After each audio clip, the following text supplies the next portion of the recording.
Hola a todos, mi nombre es Javier Fernández Jara, aunque todo el mundo me conoce como Willy, y en esta charla hablaré de la patología del manguito rotador y responderé a 10 preguntas.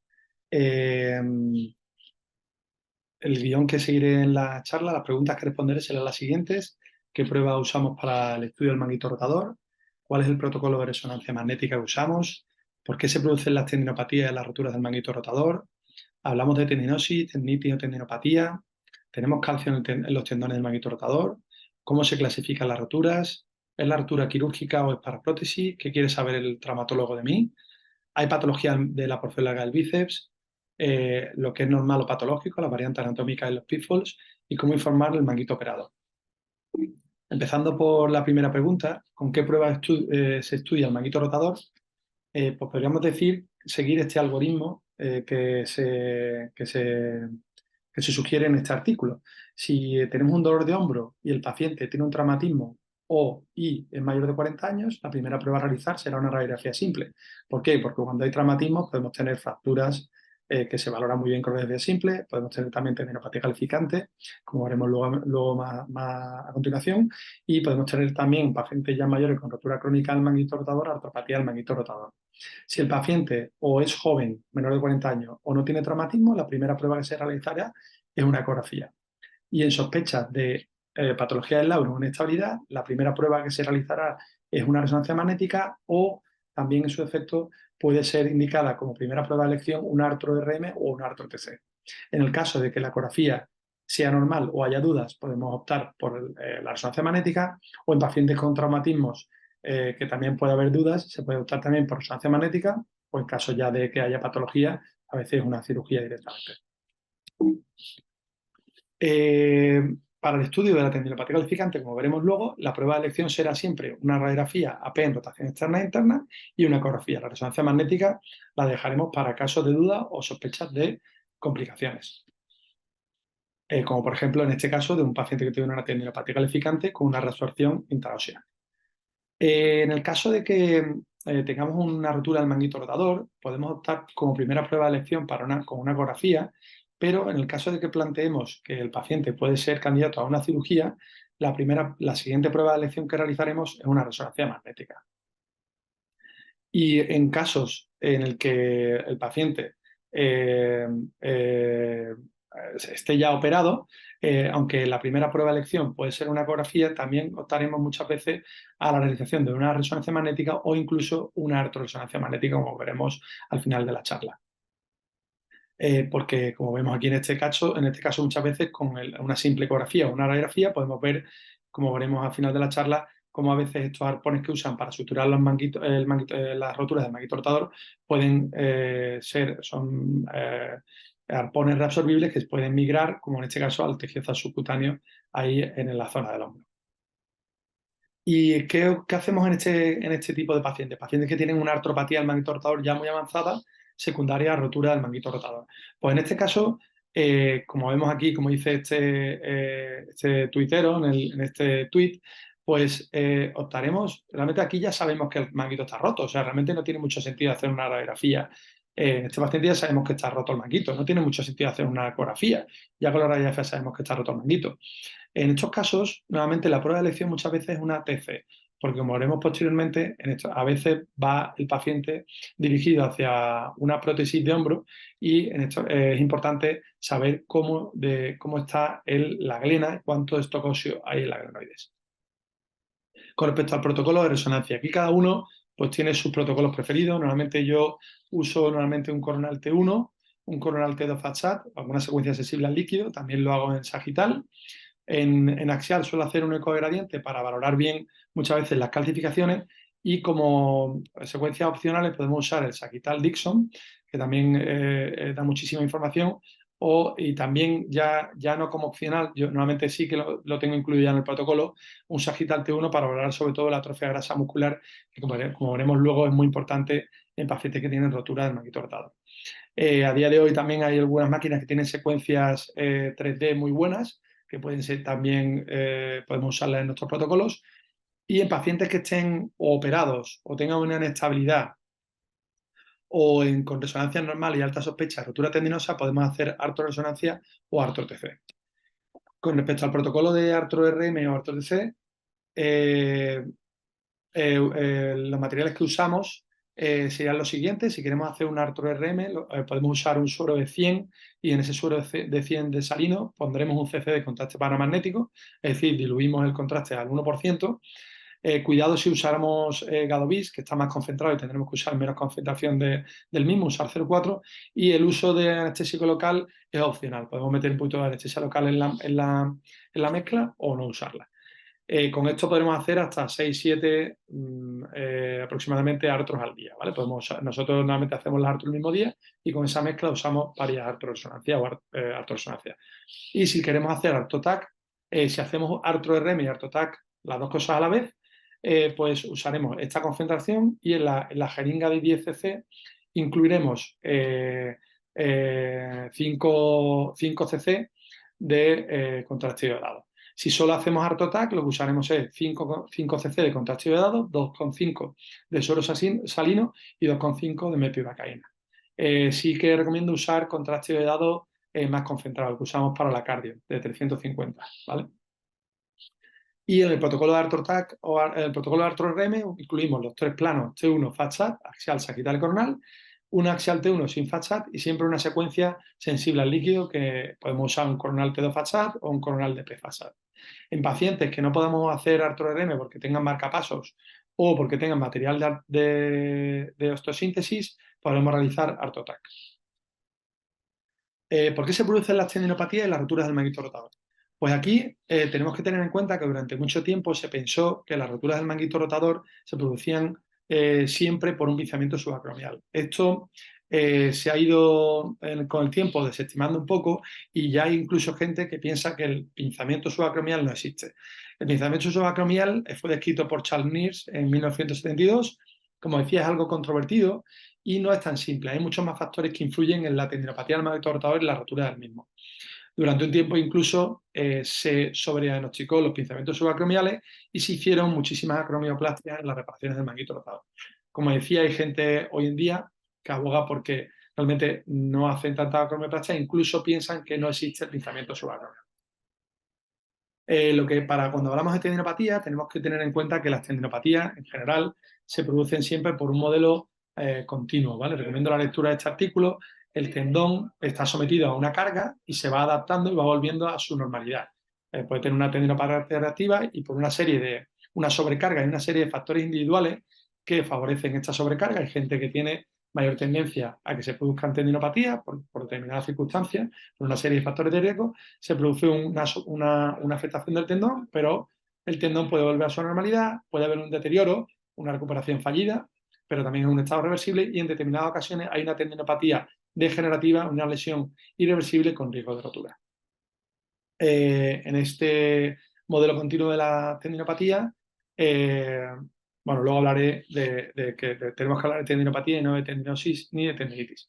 Y aunque es verdad que el pinzamiento subacromial hay gente que no lo cree en ello, es de perogrullo decir que este gran osteofito en el margen inferior del acromio tiene que ver en esta rotura del manguito rotador, ¿no? O sea que no es tan, o sea, sí que en determinadas circunstancias sí que puede existir un pinzamiento subacromial, como puede ser en este gran osteofito del margen inferior del acromion, o en otras condiciones también, cuando podemos realmente pensar que el paciente tiene un pinzamiento subacromial. Cuando hay un nodo acromial inestable, muchas veces, en pacientes que tienen un acromio tipo 3, que tienen un acromio como muy picudo hacia abajo, como en este caso de aquí, pues sí que probablemente en el tipo 3 de Viglianes, pues sí que puede estar favorecido y puede favorecer la rotura del manguito rotador. Pacientes con gran artrosis acromicular y osteofitos en el margen inferior, engrosamientos o osificaciones del ligamento coracomeral, pacientes que tienen inestabilidad de hombro o deformidades postraumáticas. Muchas veces hay fracturas del toquíter que quedan el toquíter desplazado hacia arriba y eso favorece que se produzca un pinzamiento subacromial y una rotura del manguito rotador.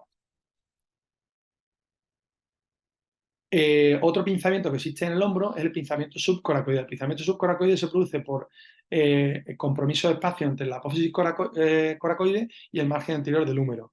Produce normalmente patologías del subescapular, roturas parciales normalmente de espesor completo en las fibras anteriores supraespinosos y a veces se ve, como hallazgo asociado también, líquido en la bursa subcoracoidea. Aquí vemos un caso típico con una disminución del espacio, patología del tendón subescapular y esta rotura de espesor completo en las fibras anteriores supraespinoso con líquido de la bursa subcoracoidea. Y aquí un caso más raro de una rotura avulsión de la inserción del tendón de la porción corta del tendón del bíceps que está produciendo de forma secundaria un pinzamiento subcoracoideo. Otro pinzamiento típico del hombro es el pinzamiento intraarticular, el pinzamiento que se llama hombro en gir, sobre todo por gente que hace muchos movimientos con el brazo por encima del hombro, que produce un pinzamiento interno del hombro y favorece la producción de roturas tendinosas tipo pasta, que es una rotura parcial articular insercional del tendón supraespinoso asociado a patología de SLAP, a patología del labrum anterior superior. ¿Qué hablamos? ¿De tendinosis, tendinitis o tendinopatía? Pues si tenemos en cuenta el modelo continuo de las tendinopatías, en este modelo continuo abogan por no usar los términos tendinitis ni tendinosis y usar siempre el término tendinopatía, que es más correcto. Como decía anteriormente, hay una serie de factores de riesgo que pueden favorecer a la patología tendinosa, pueden ser extrínsecos o intrínsecos. Los factores extrínsecos muchas veces relacionados con sobrecargas mecánicas o material inadecuado, y los factores intrínsecos, hay una serie de factores anatómicos que pueden influir. Uno de ellos pueden ser, como comentábamos antes, los factores relacionados con el pinzamiento subacromial, una serie de factores sistémicos que favorecen las tendinopatías, muchos de ellos diabetes, obesidad, tabaco y el grupo sanguíneo cero, la toma de fármacos también, como por ejemplo la toma de quinolonas, y hay un factor de riesgo, muchos de estos factores, la mayoría de estos factores pueden ser modificables, pero hay un factor de riesgo que no es modificable, que sería la edad. Entonces, vamos a aclarar una serie de conceptos. Si hablamos de que los tendones del manguito rotador son tipo 1 o tipo 2, pues los tendones del manguito rotador son tipo 1. ¿Qué diferencia hay entre un tendón tipo 1 y un tendón tipo 2? Los tendones tipo 1 no tienen vaina sinovial. Los tendones tipo 2 sí tienen vaina sinovial. Los tendones tipo 1, como son el manguito rotador, no tienen vaina sinovial. ¿Pero qué tienen en común todos los tendones tipo 1 a cambio de no tener vaina sinovial? Pues en general todos tienen adyacente a los mismos bursas adyacentes, ¿vale? En el caso del hombro tendremos la bursa subaquiomeltoidea y la bursa subcoracoidea. Los tendones tipo 1 son asientos de las tendinopatías calcificantes de los depósitos de cristales de las zapatitas, no así los tendones tipo 2. Y los tendones tipo 1 también no tienen vaina sinovial, pero tienen una cosa que los rodea, que es el paratendón.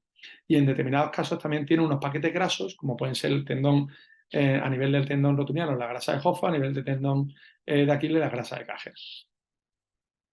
Como decía anteriormente, los tendones del manguito rotador tienen, todos los tendones tipo 1, tienen bursa. En el caso del manguito rotador tienen la bursa subaquiomeltoidea, que sería esta de aquí, ¿vale? Y tienen también la bursa subcoracoidea, que sería esta de aquí. Aquí vemos líquido en el receso subescapular, este sería el receso subescapular, pero esto sería la bursa subcoracoidea y esta sería la bursa subacromeltoidea.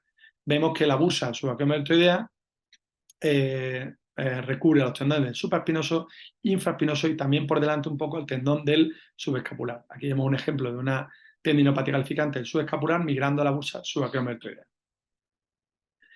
¿Hay calcio en el tendón? Pues cuando hay calcio en el tendón hablamos de depósitos de cristales de zapatita cálcica y hablamos de la tendinopatía calcificante, que su sitio más frecuente de depósito son los tendones del manguito rotador.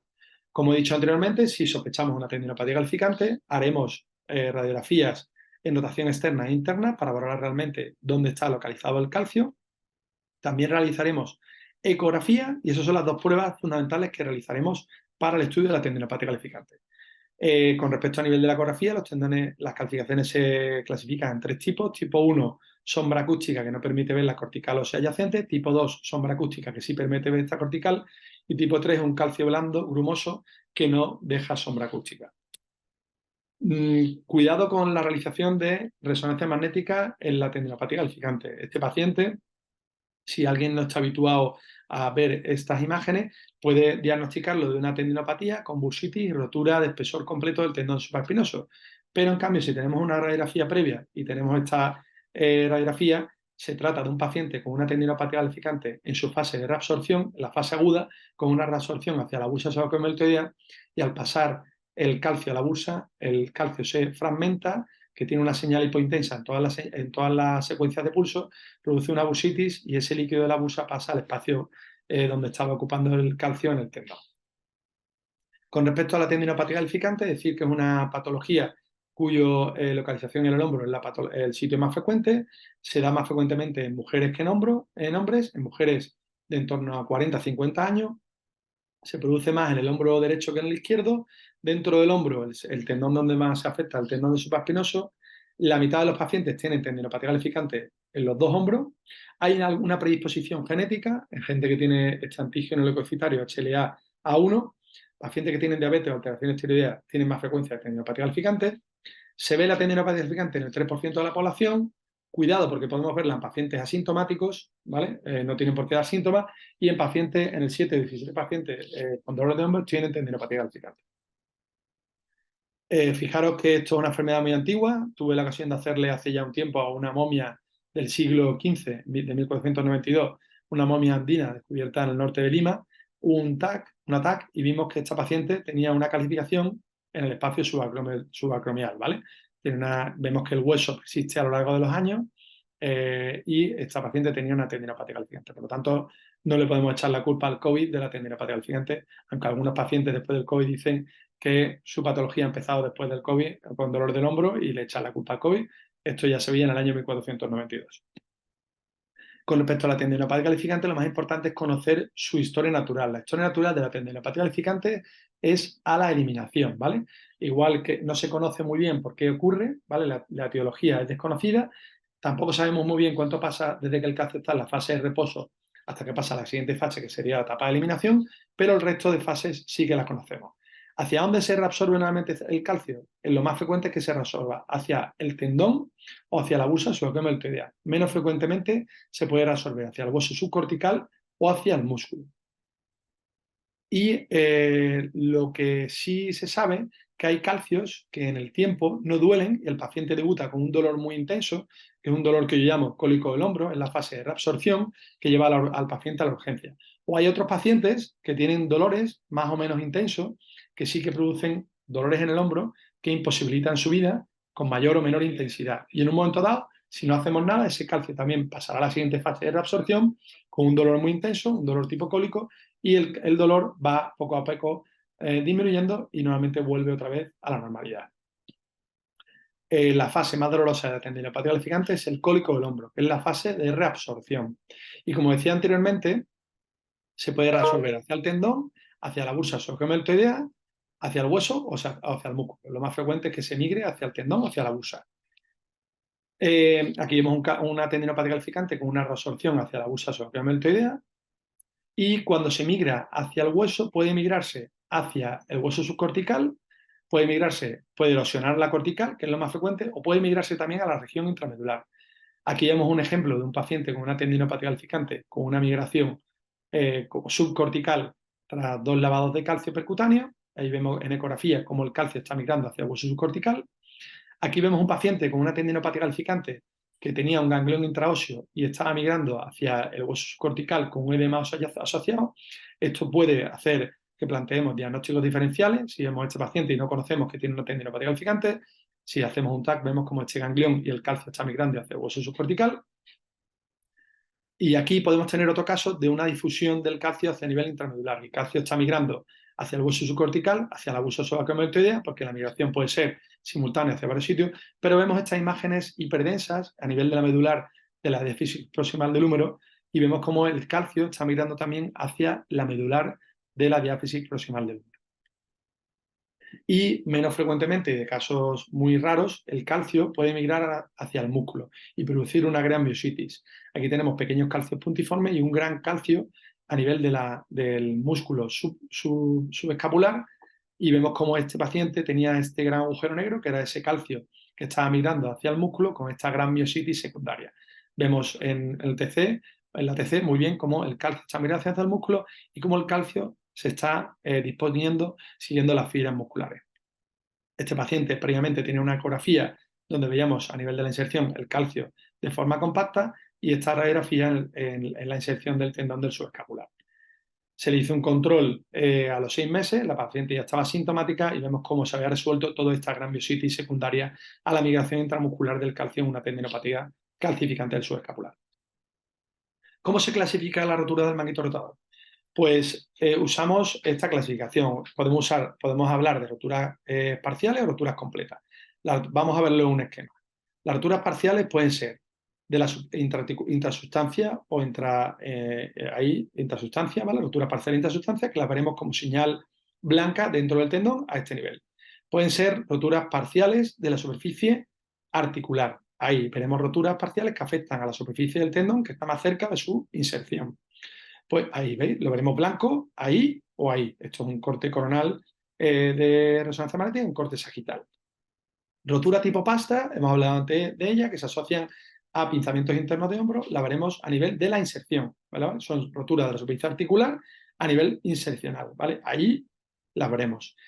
Puede haber roturas parciales también de la superficie bursal, ¿vale? Que afectan a la superficie bursal, ahí en esa zona, ¿vale? A las fibras que están más cerca de la bursa supraquemeltérea. Y cuando la rotura va de la superficie bursal hasta la superficie articular, hablaremos de rotura de espesor completo, ¿vale? Que van desde la superficie bursal a la superficie articular. Veremos blanco ahí y ahí.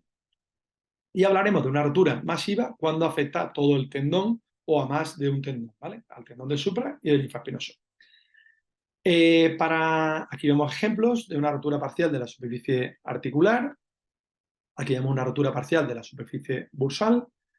Aquí tenemos una rotura parcial una rotura pasta parcial de la superficie articular insercional, asociada, como hemos visto anteriormente, este es el ejemplo que hemos puesto anteriormente, a patología del labrum.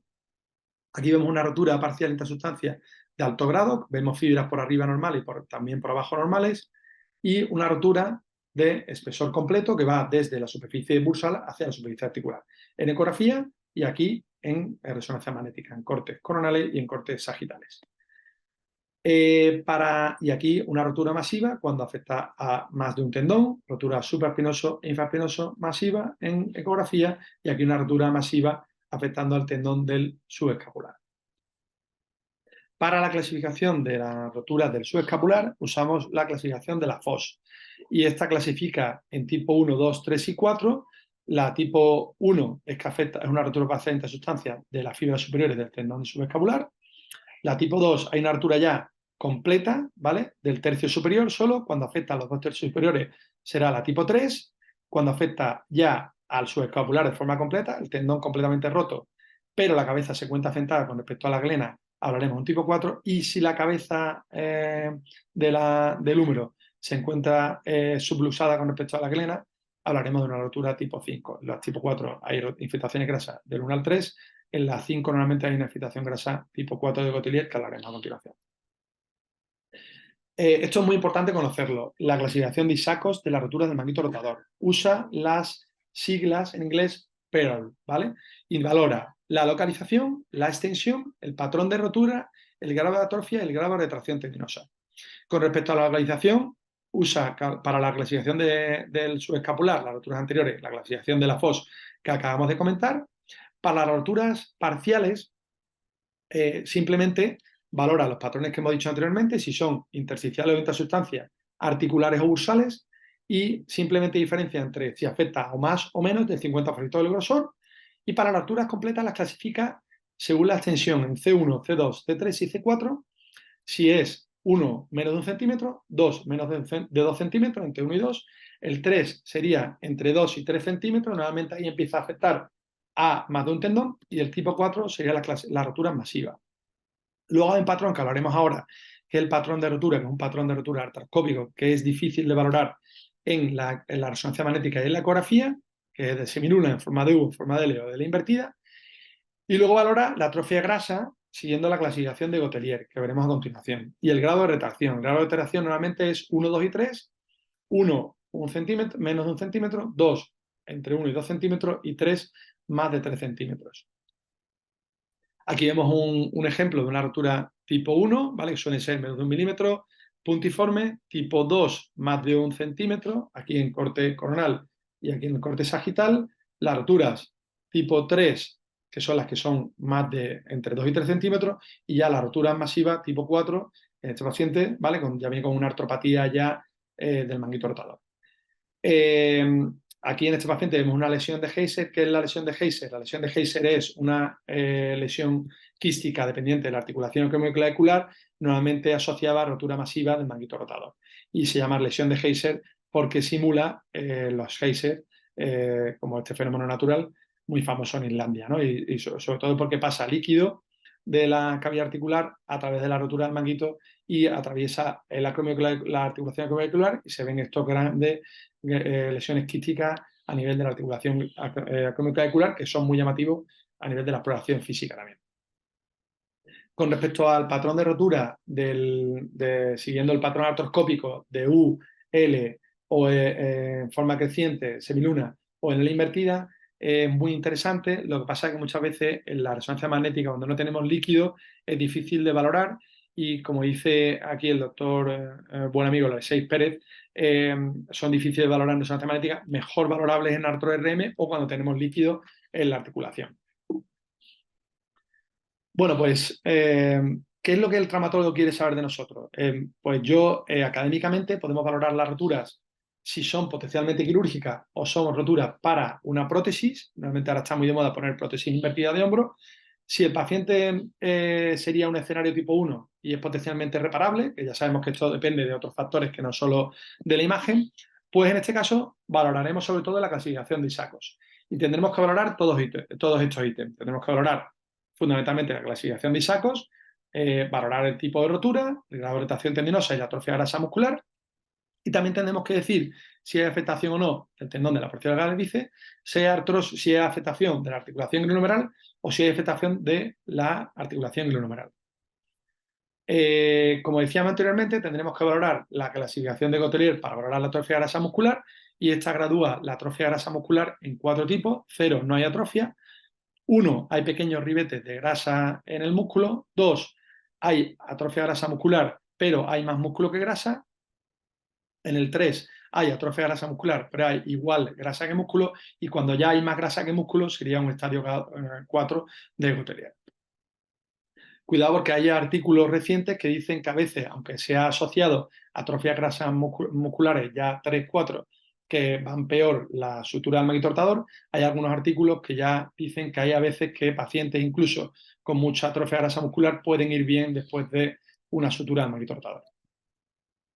Por lo tanto, si tenemos una rotura que puede ser potencialmente reparable, valoraremos si es, en este caso, como por ejemplo, sería un grado, un C2, C3 de la clasificación de ISACO con una retracción de 2 centímetros, un estadio 2 de retracción, y también valoraremos otros tendones, como este, que también tiene una patología del subescapular, con una rotura y una tendinopatía con rotura parcial del tendón de la porción del bíceps y una luxación intratendinosa del mismo, que ahora valoraremos.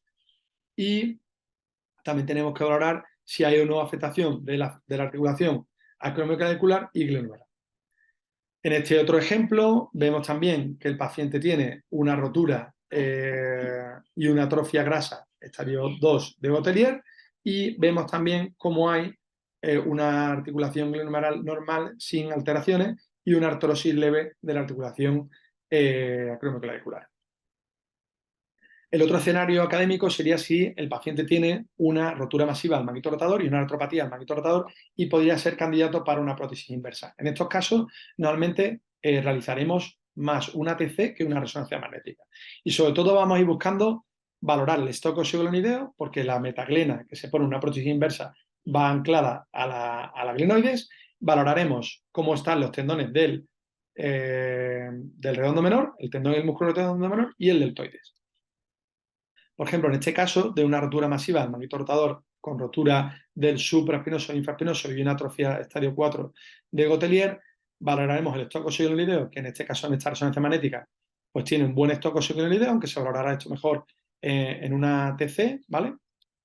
Y valoraremos también el grado de atrofia grasa muscular y el estado del redondo menor, que en este caso casi nunca está invitado a la fiesta de la rotura del manguito rotador. Vemos que no tiene atrofia grasa muscular ni en el deltoides ni en el redondo menor.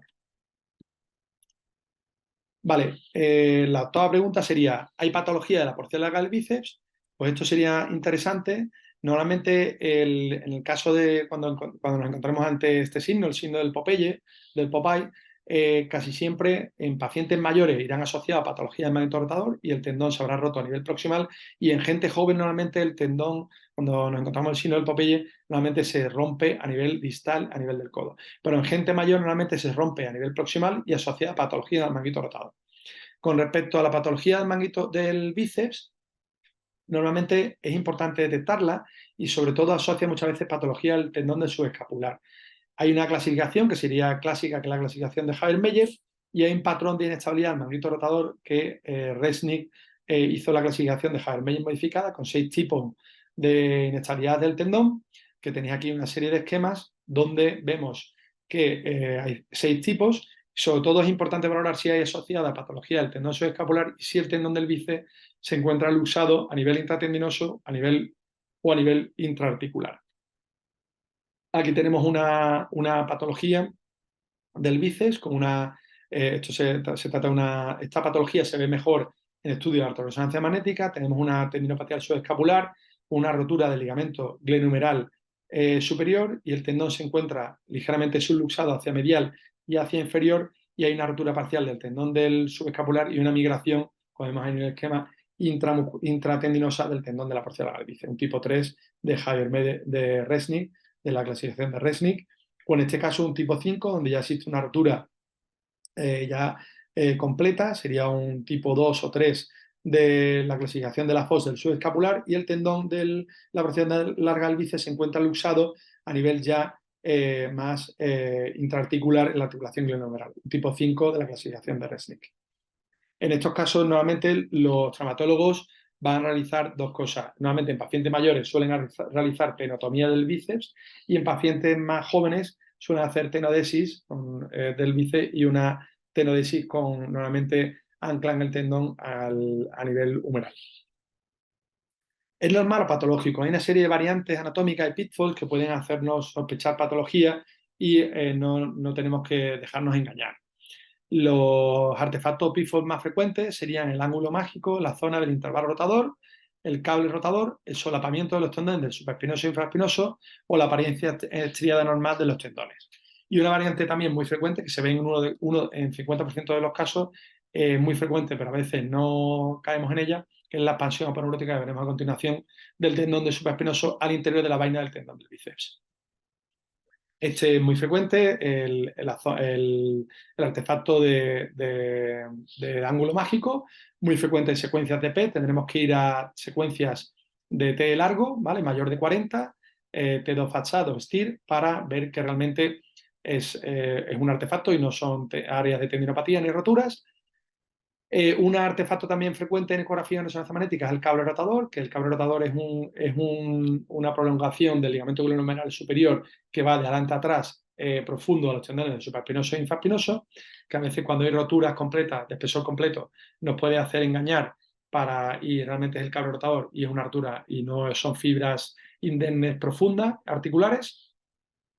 Y el otro diagnóstico que decía era la expansión aponeurótica, que lo que hay en la expansión aponeurótica del tendón a nivel de la vaina del tendón. Aquí veis el tendón normal del bíceps, y esta expansión aponeurótica del tendón del supraespinoso a nivel de la vaina del bíceps, que se ve casi en el 49% de los hombros, y no nos debéis confundir con una rotura parcial del tendón del bíceps o un tendón del bíceps bífido, que es menos frecuente.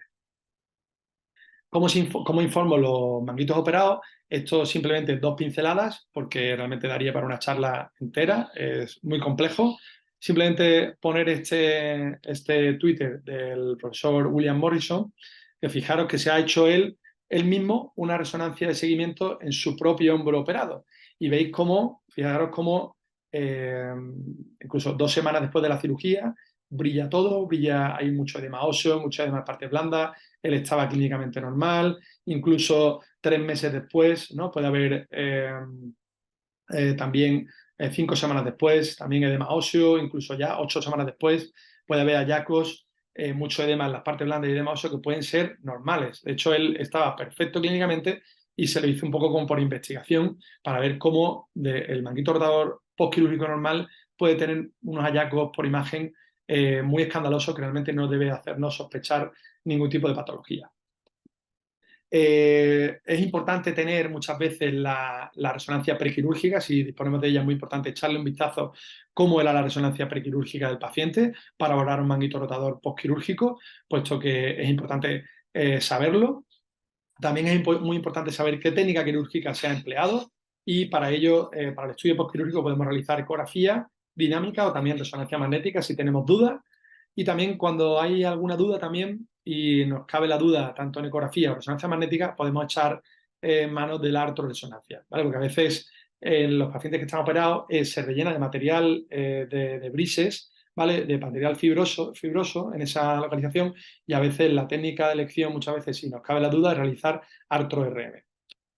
Tener en cuenta también muchas veces, como dije al principio de la charla, que a veces estos arpones biodegradables que usan para la sutura del manguito se pueden migrar y desplazar, como es en este caso de aquí, que se ha migrado este arpón al espacio, aquí al espacio articular posterior superior. Y estos arpones muchas veces, si no ha pasado mucho tiempo de la cirugía, pueden ser visualizados en la radiografía simple. Y aquí tenemos otro ejemplo con este paciente que también se migró este arpón biodegradable al espacio subacromial y tenía esta miositis, esta bursitis subacromialtoidea secundaria. Y ya para terminar, los mensajes para casa. Recordar, el estudio del dolor de hombro como estudio inicial del dolor en gente joven sin traumatismo realizaremos ecografía. Si se plantea tratamiento quirúrgico, echaremos mano de la resonancia magnética prequirúrgica y en pacientes, en estos casos que tenemos radiografías con artropatía del manguito rotador, no tiene sentido ya realizar ecografía ni resonancia magnética. El paciente sabemos que está roto el manguito y si se plantea algún tratamiento quirúrgico como una prótesis inversa, estará indicado una realización de una TC para valorar sobre todo el estocosio. Recordar por qué se producen las tendilopatías, la rotura del manguito, el pinzamiento subacromialtoideo, muy de moda en su día. A día de hoy hay gente que no cree en él, no es tanto, hay determinados casos en los que sí puede existir. Y recordar también que existe otro pinzamiento, que es el pinzamiento subcoracoideo. Recordar la tendinopatía calificante, su historia natural a la desaparición, ¿vale? No sabemos por qué se produce, sí sabemos cómo evoluciona y la fase más dolorosa, la fase del cólico del hombro, la fase de reabsorción.